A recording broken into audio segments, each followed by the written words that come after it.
Jumat di sana itu pada satu masjid ada sampai 2 dan 3 kali Jumat. Satu masjid 2-3 kali Jumat. Kalau kita satu masjid satu Jumat, bahkan lehnya naulang luhulo ya. Di sana, kalau di sana satu masjid itu sampai 3 kali Jumat, ada sampai 3 kali Jumat. Sebelum lulus itu harus membawa misi misionaris dulu ke seluruh dunia. Dikirim ke Indonesia, harus bisa bahasa Indonesia, membawa Kristen Mormonnya untuk mendakwahkan Kristen Mormon awaknya, baru kemudian tamat kuliah ipegat liawaknya. Pendanaannya dari mana? Dari kota mereka sendiri. Yang menjadi orang besar di kotanya siapa? Nabi awaknya Nabi tapi Nabi Roy. Ya, setiapnya meninggai nabinya, nabi terus begitu ya. Jadi misi lagi nya. Bak katanya untuk tamat pondok pesantren wajib untuk jak dakwah. Assalamualaikum warahmatullahi wabarakatuh. Anda rindu mendengarkan kajian-kajian dari ustadz-ustadz kita dari Aceh? Kunjungi channel YouTube Maulizul Akbar NAD. Subscribe, like, share, komen.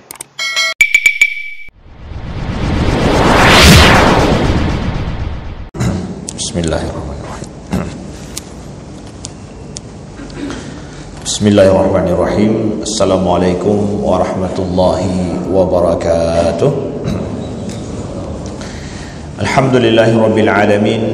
Nahmaduhu wa nasta'inuhu wa nastaghfiruhu wa nastahdihi wa na'udzu billahi min shururi anfusina wa min sayyiati a'malina. May yahdihillahu fala mudilla lahu wa may yudlil fala hadiya lahu.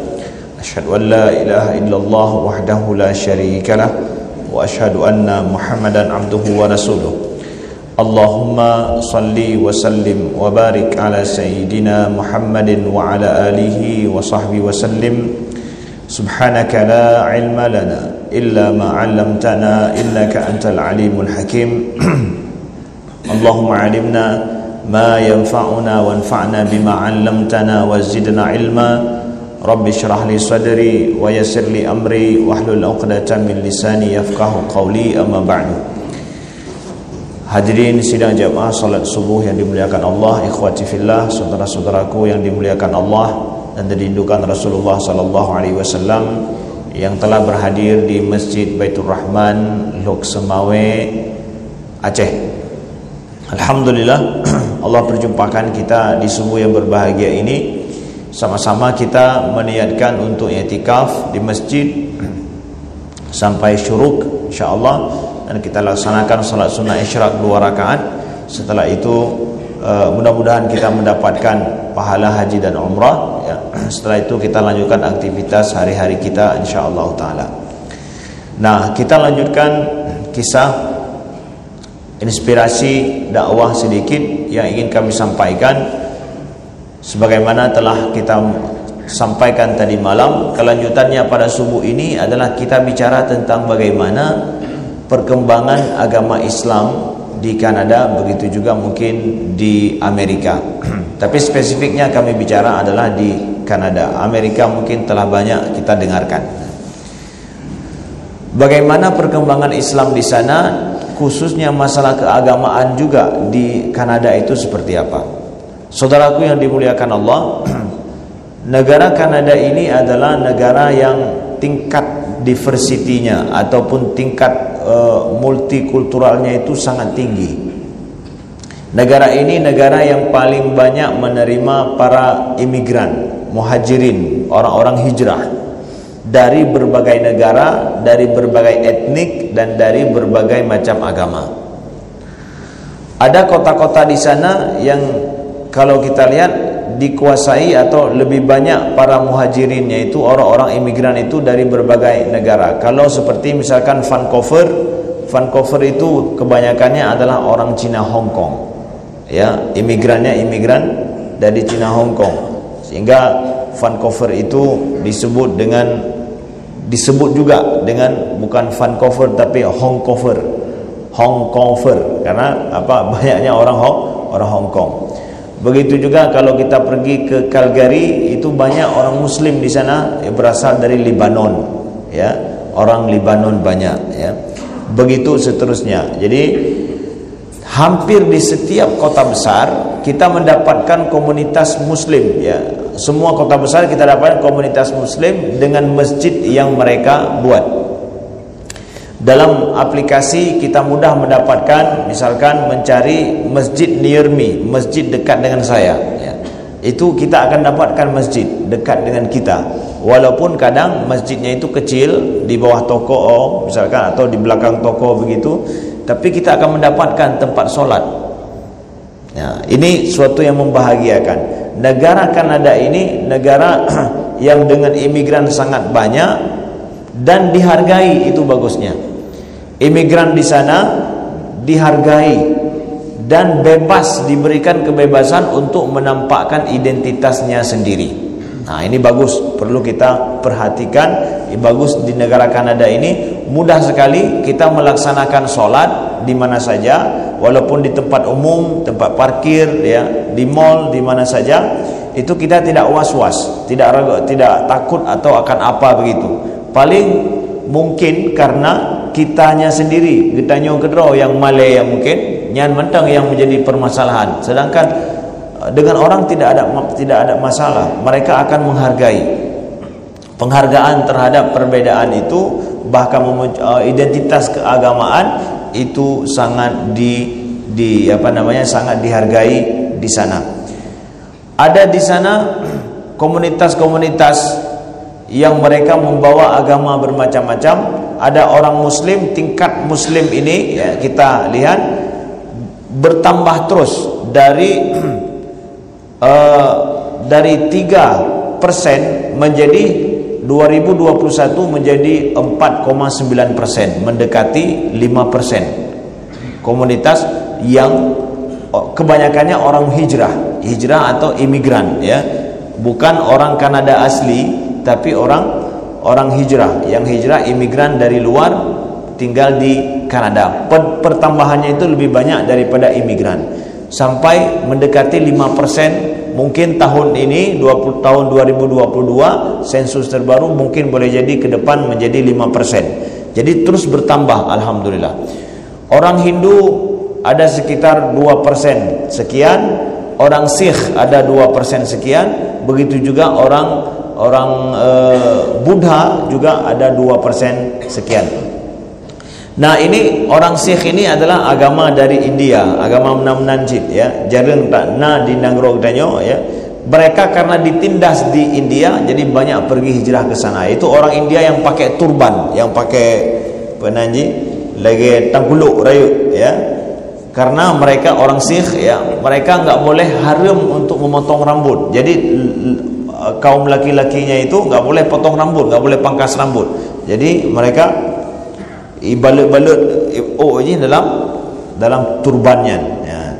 Jadi saking taatnya mereka kepada agama mereka, walaupun laki-laki kerja pemendang, jadi tetap pakai turbannya. Jadi kiban tu umumnya dia tetap pakainya. Yang turban awalnya lagi kewajiban hijab bagi urina, ya, ban. Jadi dijaga sama mereka, dijaga. Jadi dan itu banyak kita lihat orang-orang Sikh di sana, di Kanada, dan bebas mereka mendirikan masjid, kalau kita mendirikan masjid, sedangkan mereka bebas mendirikan tempat-tempat ibadah mereka, pura dan yang lain-lain. Nah, kita lihat ada hal yang sangat unik sekali, bahwa kalau Muslim, Hindu, Buddha mungkin secara persentasenya bertambah, Kristen menurun. Ya, dari 68% tahun 2019 itu menurun menjadi 53% orang Kristen. Sedangkan ada lagi yang lain 20%, 23% yang lain itu adalah non-believer. Jadi mereka tidak percaya kepada agama apapun. Nah, ini ada 23%. 20% awak Kanadanya hana agama ni. Ya. Itu boleh jadi adalah yang dari Kristen, yang dulunya dia adalah Kristen tapi kemudian setelah itu tidak percaya kepada agama. Nah, jadi tingkat persentase orang Kristen mulai Roman Katolik sampai Protestan itu menurun, menyusut. Nah, sehingga ini menjadi sesuatu yang memudahkan bagi Islam juga untuk berkembang dengan bertambahnya baik imigran atau orang Kanada sendiri yang masuk ke dalam Islam. Banyak gereja-gereja yang mulai kosong. Gereja-gereja yang kosong ini nggak ada lagi yang pergi, mulai dijual.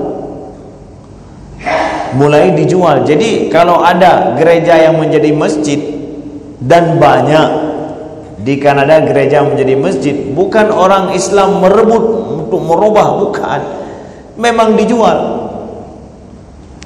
Silakan kita bisa cek di sini, cari saja misalkan adalah church for sale.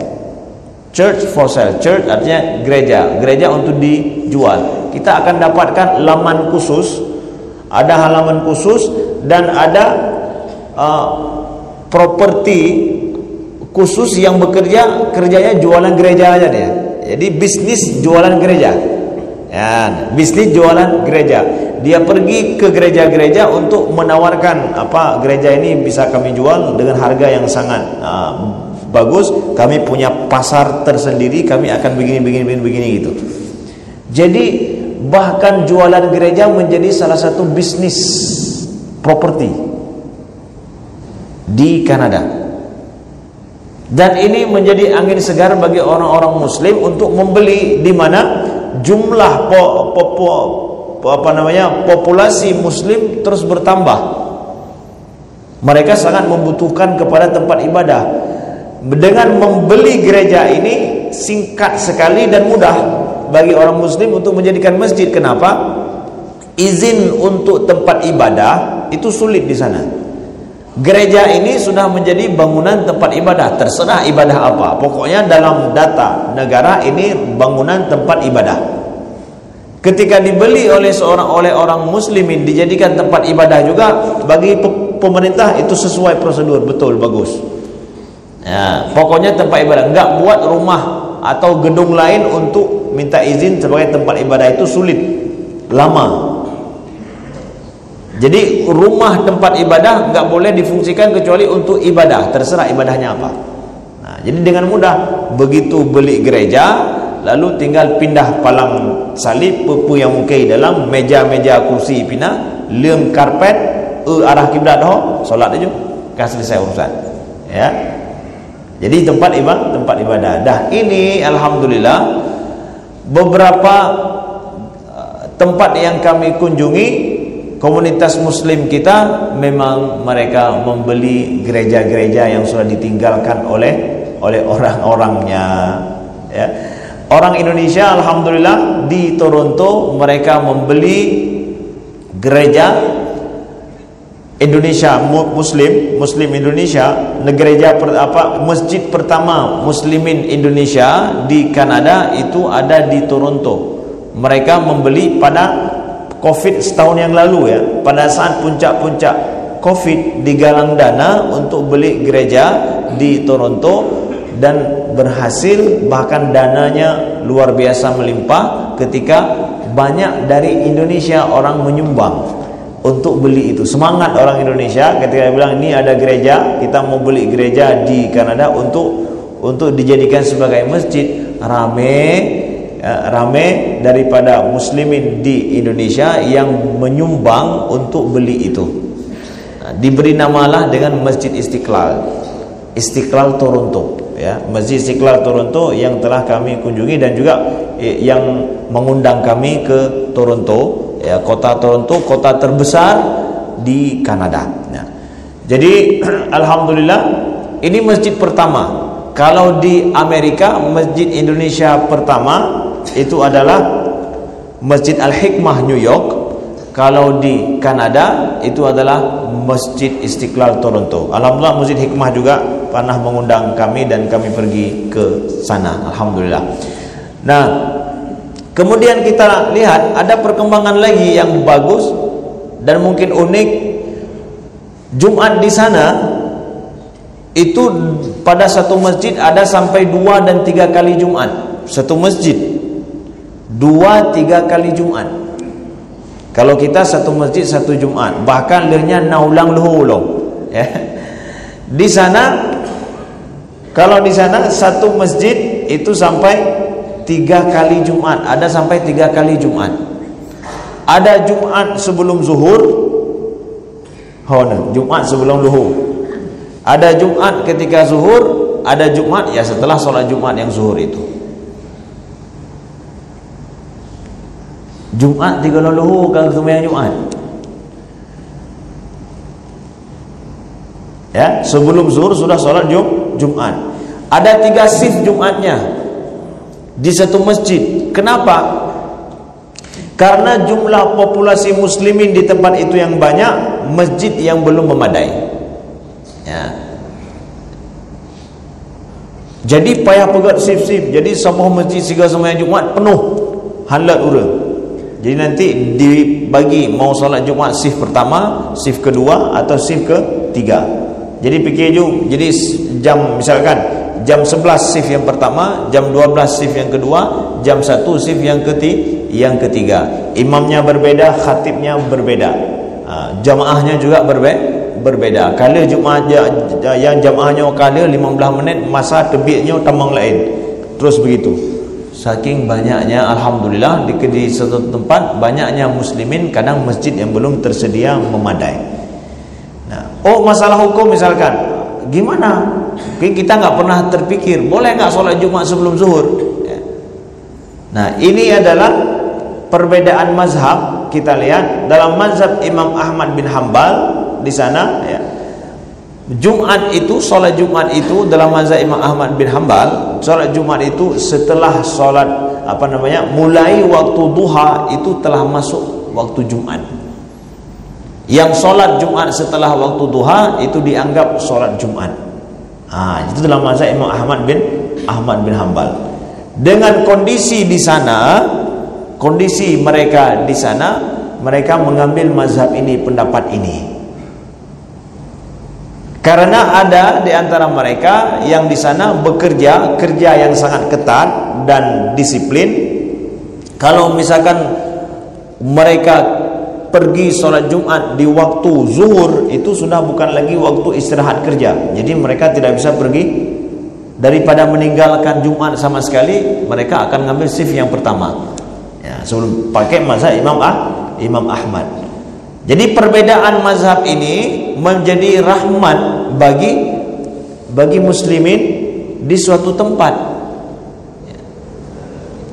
Bagi mereka ada kemudahan, ya, sesuai dengan kondisi yang mereka hadapi karena perbedaan mazhab ini. Jadi perbedaan umat Nabi, ya, itu ada rahmat, ya betul. Rahmatnya seperti ini. Yang bedanya bak tambah masjid.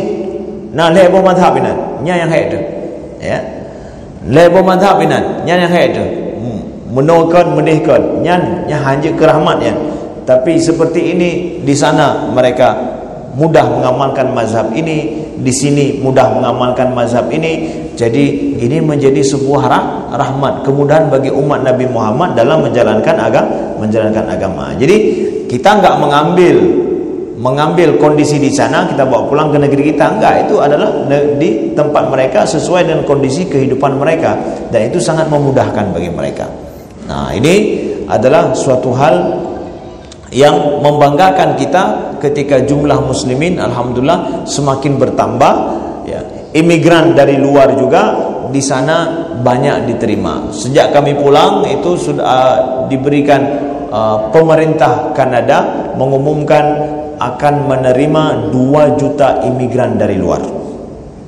Ya, 2 juta imigran dari luar. Siapa yang punya skill baik, skill bagus, itu dengan mudah bisa diterima di negeri Kanada, ya, dengan resmi. Ya, saya punya skill keahlian bidang apa? Listrik. Punya skill keahlian bidang apa? Bisa dibuktikan, itu dengan mudah bisa diterima di sana. Ya, jadi anak-anak muda yang rencana kenanya, yuk silakan persiapkan diri, ya, untuk jak gede, untuk mungkin cari rezeki 5 tahun 7 tahun, persikula ada, persikula kakak, persikula atau untuk pegang rumah bacun, lehnyan hero untuk urung cik. Selanjutnya mungkin salah satu solusi, ya, salah satu solusi yang bisa bagi yang mau tapi punya keahlian bahasa Inggris harus bisa, harus punya IELTS juga untuk bekerja di sana. Jadi hanya menang-menang cik oilun carang tapi bahasa Inggris aja hati cik ya, harus punya skill bahasa Inggris. Orang Filipin Kristen itu banyak di sana, tapi pekerja mereka itu pintar bahasa Inggris sehingga mereka banyak bekerja di sana dengan mudah. Orang Filipin itu ya, mencari rezeki mereka di sana dikirim ke kampung mereka. Begitu ya.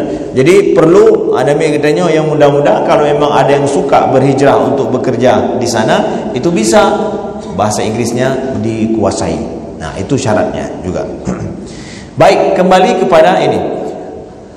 Hal-hal yang tidak menyenangkan di sana, yang menyusahkan muslimin di Kanada, khususnya orang kita Aceh, ada enggak? Iya, ada. Ini yang hana mangat di sini. Nah, tantangannya ya, kalau yang buklam tak pegah gambaran betapa ini ya, tapi tantangan di sana adalah yang dihadapi pertama untuk menjaga identitas.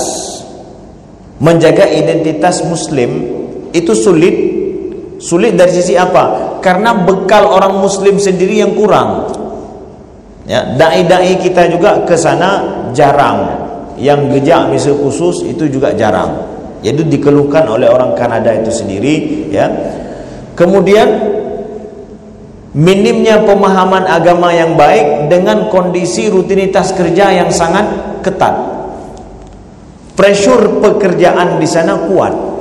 Ya, jadi pressure tekanan kerja, disiplin kerja kuat sehingga orang lebih fikir kerja. Bak masalah agama sangat hana penting. Untuk duduk ngopi di tempat kita lagi tanya bengah kenang kopi bengah, poh 10 kenang kopi poh 10, poh 12 kenang kopi poh 12, kemudian tuput kenang kopi tuput, ketiga kenang kopi lam. Ya. Pressure hana sama sekali bagtanya. Hana berlaku pressure, hana berlaku tekanan katanya ya. Yang nak tekanan kopi saja yang nak ya. Tekanan kedai kopi ya. Lain hana ya. Santai tak udep buat tempat katanya. Sedangkan di sana enggak, pressure kuat, tegak. Jadi pikiran orang kerja. Masalah agama kadang sulit bagi mereka untuk fokus untuk berpikir jauh tentang masalah agama. Satu. Yang kedua, mereka khawatir akan identitas anak-anak mereka. Paling dikhawatirkan oleh orang kita Aceh juga dan juga orang-orang muslimin secara umum. Anak-anak mereka kiban akan tetap menjadi muslim yang baik atau tidak. Ya, ini dia menjadi kekhawatiran yang sangat tinggi di kalangan orang muslimin di Kanada. Mandum ya ke anak lon kiban ke? Ya, cucolun pun ke akan je orang muslim atau hana. Yang selanjutnya yang menjadi permasalahan mereka adalah ketika bicara ibu kawin anak ke. Oh, manyan kekhawatiran luar biasa orang muslimin di sana. Ini anaknya nanti akan menikah dengan muslim atau non muslim. Karena pergaulan enggak bisa dijaga. Pergaulan anak-anak enggak bisa dijaga. Yang mengenal anak non muslim, yang non muslim baik inang ataupun agam, nyen kesusahan orang tua. Pemsen nang berapa ustaz nam doa melintai lu mudah-mudahan menempat sira orang muslim. Ada je dia dari urun dro tu. Kakak dari urun dro pokoknya sira orang muslim menempat dari pat mesti. Ya. Kekhawatiran yang sangat besar luar biasa muslimin di sana terhadap anak mereka, apalagi anak mereka akan menikah. Karena banyak kasus akhirnya merempak dengan menempak anak ke merempak dengan non muslim, kam lain masalah. Nya cucolun kiban ke. Ya, ini yang menjadi permasalahan sangat dikhawatirkan. Menyatakannya ukuran kekhawatiran ulun dronnya dengan kondisi mangat tinggal di sini kiban. So lebih rayu seimbang. Akhirnya gadah mangat je gara-gara nang kekhawatiran nyan. Tanya alhamdulillah hana menan ya. Kekhawatiran masalahnya kecil ya, karena kita tinggal di dalam mayoritas ini. Ini kemudahan di negeri kita. Ya, kemudahan di negro kita nyo. Ya. Ini permasalahan minoritas, orang matang din urangnya ditanya sudah mayoritas di sini. Ini kemudahan bagi kita, tapi kekhawatiran bagi mereka yang sangat besar sekali. Selanjutnya apalagi berkenaan tentang masalah LGBT. Nah, masalah LGBT-nya. LGBT di sana dipopulerkan oleh negara karena lobby daripada kelompok LGBT na lobby roy. Popularitas mereka itu sudah sampai ke mengajarkan kepada anak-anak TK dan SD orientasi untuk menjadi LGBT.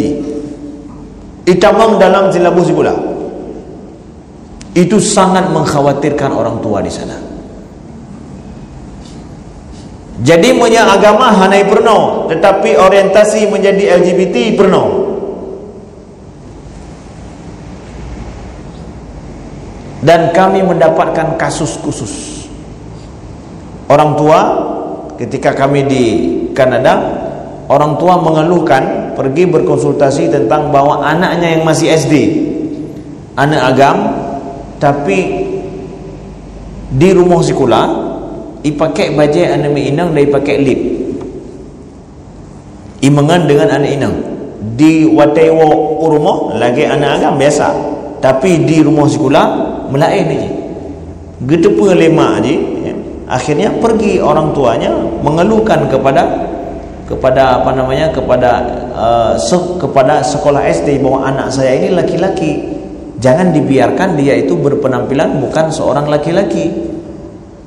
Ya, karena saya mendandankan dia itu seorang laki-laki dari rumah dan saya mau anak saya tetap seorang laki-laki walaupun ini. Jangan dibiarkan.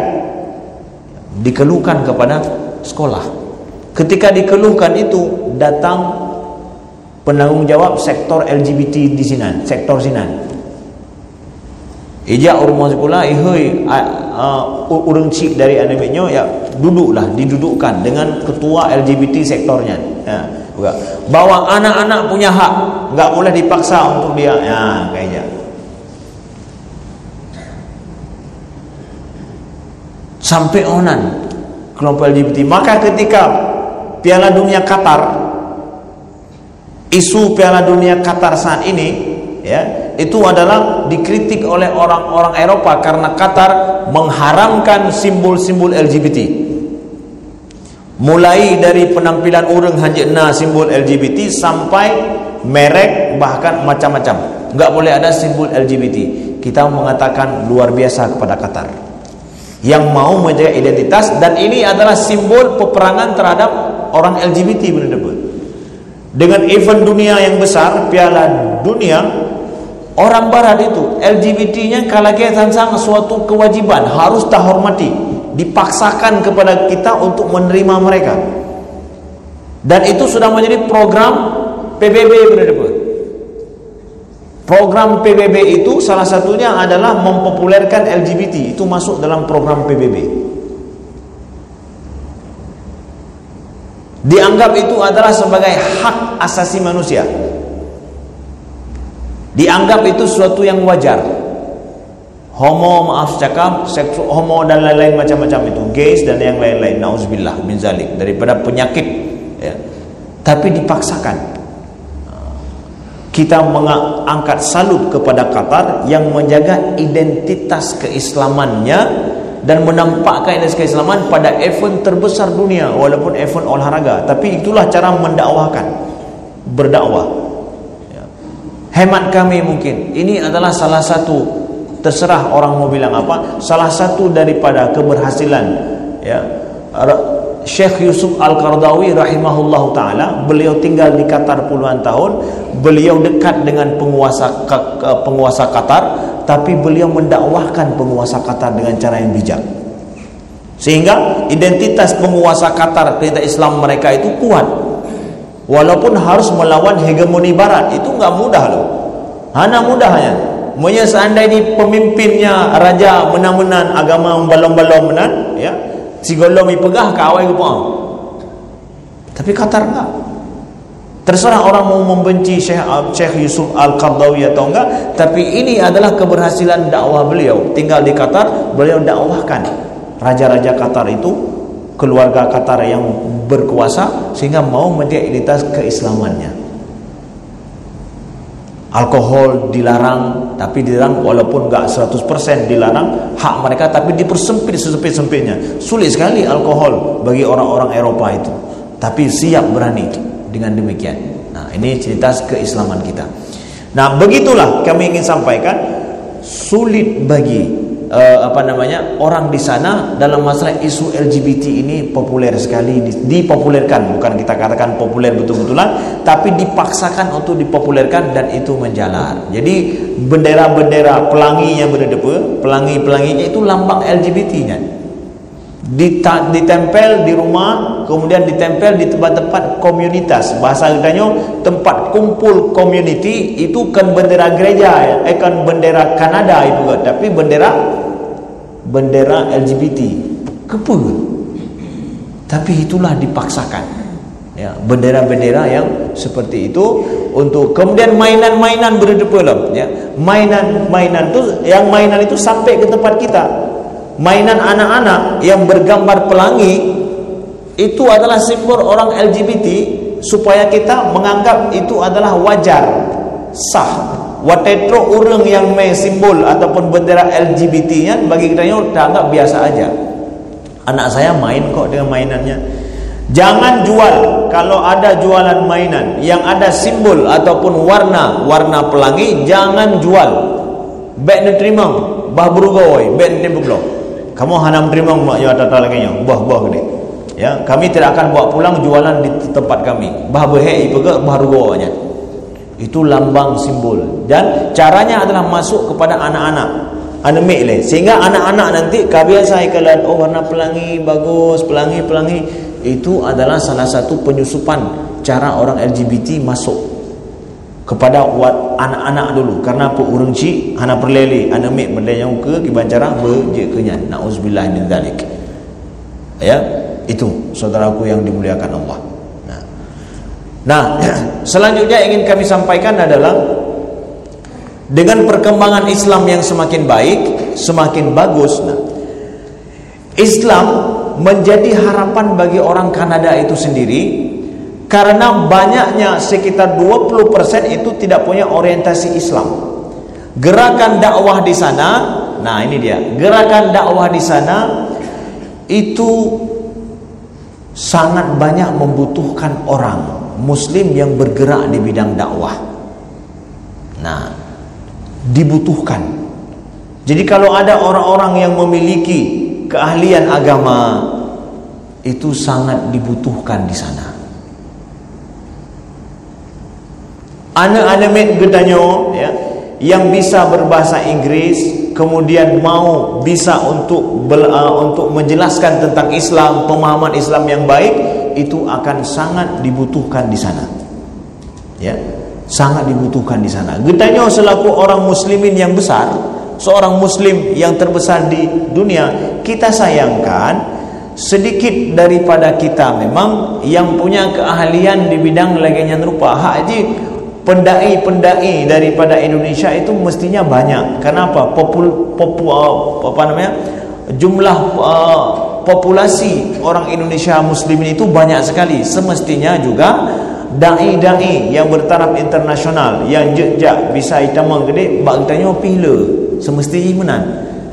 Semestinya begitu. Kita harus ambil tanggungjawab ini. Walaupun enggak mesti harus tinggal di Kanada.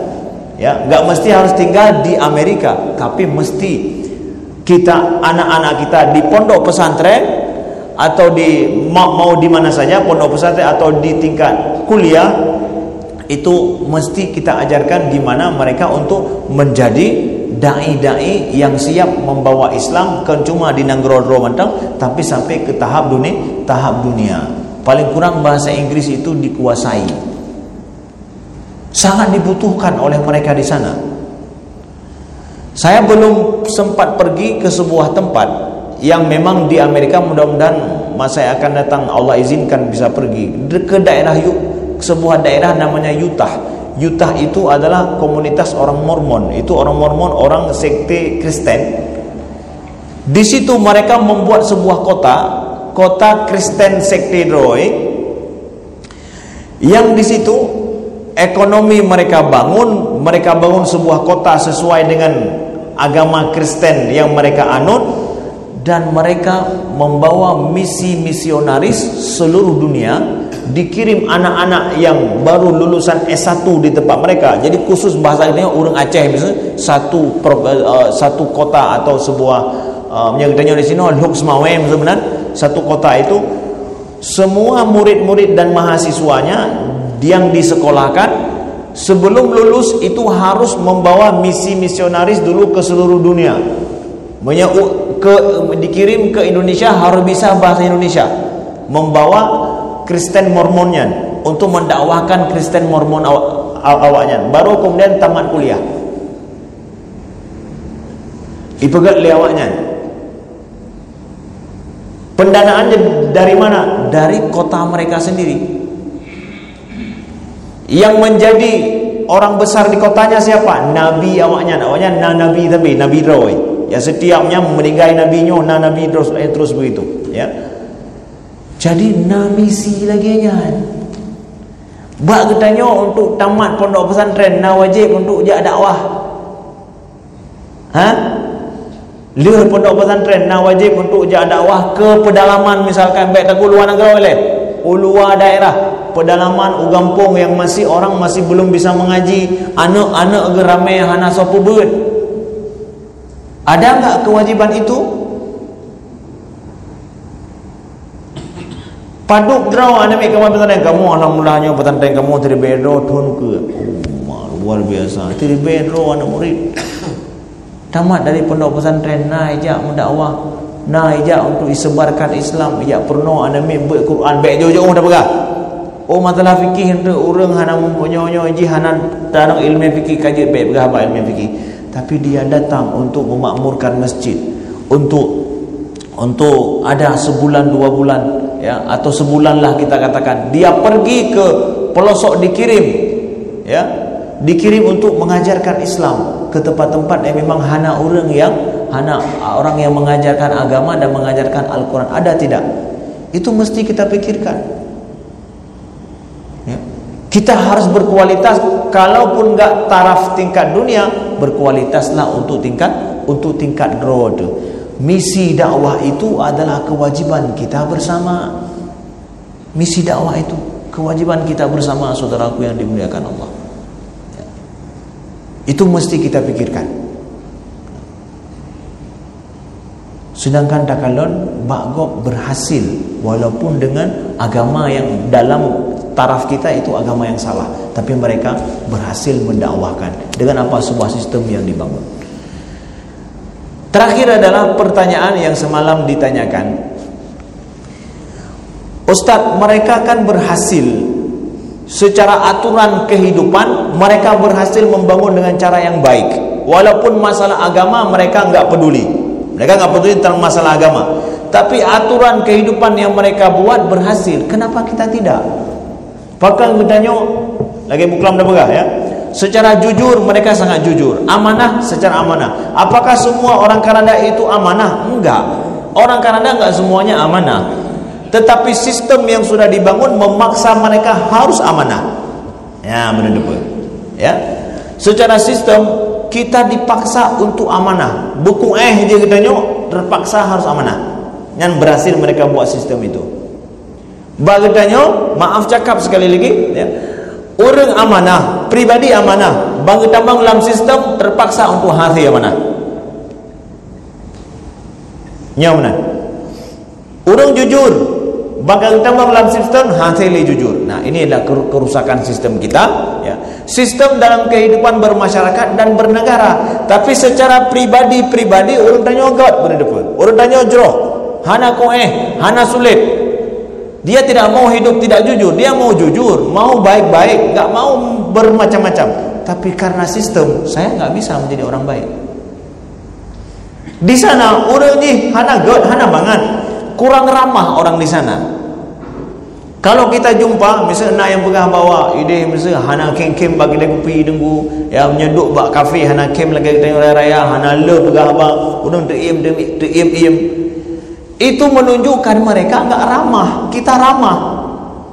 Asai merempok hojak assalamualaikum menyena salam ke hana salam pokoknya hojak pokoknya ri orang jak tanya hojak yang urusan ron. Tapi kita tanya untuk apa? Karena kita ramah, menyapa, membuat kontak satu sama lain, ada kepedulian. Nah itu dia. Di sana enggak ada. Jadi orang gedung tidak menyapa, menunjukkan hubungan kemanusiaan mereka itu tidak ramah, tidak nyaman, tidak enak. Tanya ramah, jeroh. Secara pribadi orang tanya jeroh, tapi sistem rusak. Di sana pribadi orang kalau dia jeroh, tapi sistemnya bagus, sudah dibuat. Nah ini dia. Ustaz, kok mereka berhasil? Nah, maka kita mau sekarang pribadi muslimin di tempat kita, di negeri kita yang baik dan bagus ini, itu juga menciptakan sistem kehidupan bernegara, bermasyarakat yang baik, yang jujur pula, yang amanah. Kita maunya seperti itu. Kenapa Ustaz kita belum berhasil untuk itu? Nah ini dia. Hemat kami, jawabannya adalah kita masih di tahap permulaan dalam kehidupan bernegara. Secara sejarah kita masih mantang bakfun. Sedangkan mereka merdeka, Amerika, Eropa itu abad 19 mereka sudah merdeka, sudah hidup bernegara secara baik dari sisi negara nasionalis saat ini ya, yang demokratis menurut mereka ya. Sedangkan kita tingkat pendidikan kita nyo ya. Universitas gedanyo nah yang kater tau nemu universitas kita nah yang kater tau hana. Kemudian generasi kita saat ini nah yang urun cik gedanyo mesti ulatan. Yang kana si pula tingkat maaf cakap mungkin urun drone yang saatnya urun cik kamu yang ka pertengahan usia sekolahnya bagus, alhamdulillah nyo generasi urun drone mujur. Anak urun drone no saatnya anak gedanyo saatnya ka mulai ka sampai S2 ka sampai S3 nyo baru mulai generasi yang full merumpuk pendidikan. Sedangkan generasi awal nah yang kadang mau pendidikan tan. Nah, kita masih di awal-awal ini. Ya, kita masih di awal-awal, tingkat pendidikan kita masih rendah. Masyarakat yang hidup bersama kita adalah masyarakat pendidikannya masih rendah. Sedangkan di sana pendidikan mereka sudah maju. Bukan cuma ada fasilitas pendidikan, tapi majunya di bidang pendidikan juga sudah. Bak getanyo awai fasilitas pendidikan hana. Sekarang sudah ada. Kita sekarang sudah ada fasilitas pendidikan TK, SD, SMP, SMA, pondok pesantren yang bagus juga ada. Kemudian sampai perguruan tinggi ada, mau S2, S3 ada di Lok Semamai sendiri, mau S3, mau S2 ada di sini. Enggak perlu harus jauh-jauh misalkan. Fasilitas pendidikan sudah ada, tapi mutu kualitas pendidikan belum. Kita belum masuk lagi ke situ. Negara orang sudah fasilitas pendidikan ada, mutu pendidikan juga sudah ada, sehingga menghasilkan orang-orang yang mampu menciptakan sistem yang baik dalam kehidupan. Karena itu kembali kepada pendidikan, saudaraku yang dimuliakan Allah. Hemat kami itu kembali kepada sekolah, kepada pendidikan akhirnya. Pada saat kita mampu untuk mendidik masyarakat kita, anak-anak kita, generasi kita dengan mutu pendidikan yang baik, maka itu akan merubah juga kondisi masyarakat yang hidup setelah itu. Maka kami memohon kepada generasi saatnya urun drone yang mantang menjabat, urun cik kamu yang mantang memimpin dan mantang menjabat, diberikan kepercayaan, mudahkanlah kepada generasi ke depan ini untuk mereka membuat sistem yang lebih baik. Jangan pertahankan sistem cara urun drone yang rusaknya. Dek sampai anak-anak muda yang leweknya hitam mengkanto, kerana anak muda katanya ini mulai terima sebagai pegawai baru, berikan kemudahan mereka menjadi lebih baik daripada urun-urun. Oh, kalau di sini ni sudah begini, memang enggak boleh macam-macam. Urun-urun yang kena jabatan beri kemudahan. Kami dulu begini, kalian harus buat yang lebih bagus. Kalau saya berikan peluang bagi kalian supaya yang ini kita ubah. Baik sampai nempurono anami tanyo yang ikan tonya sanyo digage awai urun-urun baik. Kami salah dulu membangun sistem. Masuk kalian sekarang dengan pemikiran yang baru, dengan ini yang baru, buat yang lebih baik. Saya backup dari belakang, saya bantu dari belakang dengan kekuasaan yang dimiliki urun-urun. Begitu juga di kepolisian juga begitu. Drone yang kali kepolisian ngedepe naik yang hana betul itu, maka berikan kepada mereka yang baru sekarang, ubah sistemnya lebih baik. Contoh misalkan, bukan di kepolisian saja, di instansi mana saja. Jadinya masa transisi, mohon ya, neberi izin masa transisinya berhasil sehingga generasi yang datang nanti enggak membuat sistem yang rusak juga seperti ini. Kita inginkan itu berhasil. Lagi maaf cakap, Habibie dulu ketika jadi presiden bukan ingin berkuasa itu, tapi apa? Beliau memberikan izin bagaimana transisi perubahan negara itu terjadi dengan sehat, dengan baik. Jadi ganya fungsi gero penduduk gainan. Begitu juga mungkin gambarannya bagi orang tua kami yang masih menjabat saat ini, berikan ini masa transisinya nepegat liurun-urun supaya berubah cara kita, sistem bernegara yang lebih baik dan lebih sehat. Terima kasih, mudah-mudahan berguna dan bermanfaat, sedikit memberi pencerahan kepada kita dan semangat kepada kita untuk menjadi yang lebih baik. Sekian, terima kasih. Aku qouli hadza wa astaghfirullah li wa lakum. Wassalamualaikum warahmatullahi wabarakatuh.